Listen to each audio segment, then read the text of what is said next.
एक दिन गौतम बुद्ध अपने शिष्यों के साथ एकदम शांत होकर बैठे हुए थे।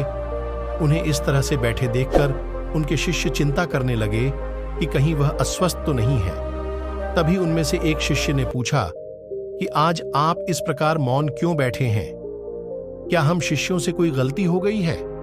फिर अचानक उनमें से एक और शिष्य ने कहा, भगवान, क्या आप अस्वस्थ हैं? इस पर भी बुद्ध ने कुछ नहीं कहा और मौन रहे।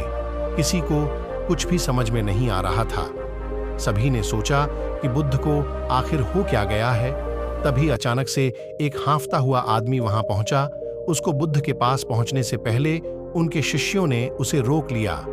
शिष्यों के द्वारा रोकने पर वह आदमी जोर जोर से चिल्लाने लगा और बोला, गुरुजी, आप मुझे अंदर आने से रोक क्यों रहे हैं और मुझे अंदर आने की अनुमति क्यों नहीं मिल रही है? एक शिष्य ने कहा, हम तुम्हें गुरुजी की आज्ञा के बिना अंदर आने की अनुमति नहीं दे सकते हैं। इतना सुनते ही वह व्यक्ति अब और भी ज्यादा जोर से चिल्लाने लगा। उसके चिल्लाने से बुद्ध को अपनी आंखें खोलनी पड़ी। बुद्ध की आंखें खोलते ही उस आदमी ने अंदर आने की पूरी कोशिश की, लेकिन फिर बुद्ध ने अपने शिष्यों से कहा, इस इंसान को अंदर मत आने देना। यह आदमी अछूत है और ऐसे अछूत इंसानों को अपने धर्म सभा में आने की अनुमति मैं नहीं देता। सभी शिष्य बुद्ध की यह बात सुनकर दंग रह गए। शिष्यों ने सोचा कि भगवान बुद्ध कब से छूत अछूत जैसी बातों पर विश्वास करने लगे। बुद्ध के कई शिष्यों ने उनसे पूछा, हमारे धर्म में तो जात पात का कोई भेद ही नहीं है, फिर वह अछूत कैसे हो गया?